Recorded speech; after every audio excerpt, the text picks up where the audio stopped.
Өчүрүп турсаңыз.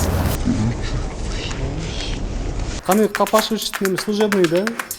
Ооба, министрдики. Это 2 штрафа за превышение скорости. У нее 12 нарушений, 29 тысяч сомов. А кто нам заказал? А так төлөйм ал эмес. Всем привет!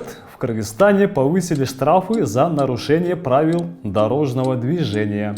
Например, если раньше за выезд на встречку платили 5500, то теперь надо платить 15 тысяч сомов. И вас отправят на повторную пересдачу, если нарушили ПДД 3 раза в течение 1 года. Жестко, да? Да. Бул сиздин штрафтарды азайтыңыз, анан мен жол эрежесин бузуп айдашым керек, анан аз штраф төлөшүм керек деген бул уят. Же болбосо мас болуп алып айдашым керек, анан мен аз төлөшүм керек деген. И в связи с такими повышениями мы решили проверить министерства, ведомства и другие госорганы о том, как они сами соблюдают правила на дорогах и платят ли штрафы вообще. Потому что сам Садыр Джапаров говорит, что никто не имеет права нарушать правила дорожного движения. Никто не имеет права нарушать правила дорожного движения. Необходимо, чтобы народ привык к этому. Итак, начнем с автотранспортного предприятия при управделами президента. Карчек показывает, что у них есть почти 200 транспортных средств. Мы проверили всего 2 их машины и нашли нарушения, штрафы. Например, владелец этого Toyota Land Cruiser – автотранспортное предприятие при управделами президента. У этого авто мы нашли 2 нарушения на 6000 сомов за превышение скорости. И с тех пор прошло 3 года, а штрафы до сих пор не оплачены. Это еще одна Toyota. Владелец тот же.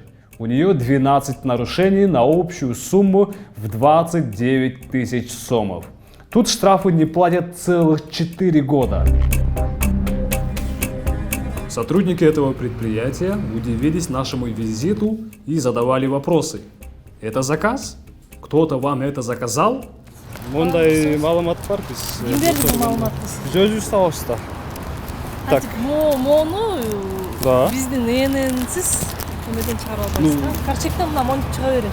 Сейчас, подождите. Вот, первое нарушение. Как раз азыр ошо боюнча мен процесске бардым да мынакей. Канча нарушение бар экен дебизби? 29 000 сомго нарушение бар экен.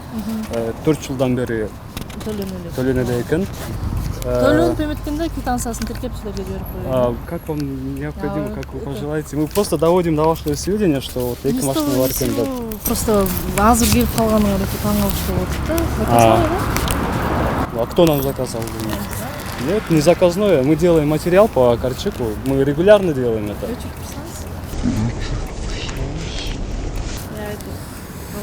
турсаңыз. Смотрите, Вам ещё нужно труда не доставит. Дайте мне что-нибудь. Что нужно сделать? Ещё поработать нужно. Еще поработать? Ты серьезно Мы этим не знаем. кто-то вам сказал, что Что? Я это не знаю. Мы то, что мы проверили, вот это и все. Предприятие при управделами президента не единственное госучреждение со штрафами. На парковке Министерства иностранных дел стоит Volkswagen Transporter. На лобовом стекле приклеена наклейка с флагом и гербом нашей страны, а внизу четко написано «Госпротокол». Так вот, эта машина нарушила ПДД на целых 10 тысяч сомов. После мы отправились в Министерство иностранных дел за комментариями. Биздин расмий почтабызга кайрылып, ошо официалдуу расмий түрдө кайрылып жазсаңыздар, сиздин кайрылууңузду биз аны караштырабыз. Идем дальше и доходим до Министерства образования. Потому что вот эта автомашина марки Lexus GX470 оформлена на это ведомство. И у нее также есть нарушения. Это 2 штрафа за превышение скорости. Siz Lexus GX470 01 014A'sını айдайсызбы? Ооба. Сиз айдаган машинеде былтыркыдан 2 штраф бар экен да за превышение скорости. Ошо меники тети аэропорттон шашып келатканда бирөө бар болуш керек, а так бирөөсү мурунку водитель болду. Өткөндө бир зарплата алганда бир эстеп эметип койдум эле, анан кайра унутуп калыптырмын да. А так төлөйм ал эмес. Каны капашыч служебный, да? Ооба, министрдики. Друзья, сегодня вы узнали о том, какие нарушения ПДД есть у машин государственных органов. Мы продолжим выявлять их нарушения, чтобы те платили свои штрафы и показывали пример соблюдения законов нашей страны. Сегодня с вами был Ахтилек Хапаров и до новых встреч!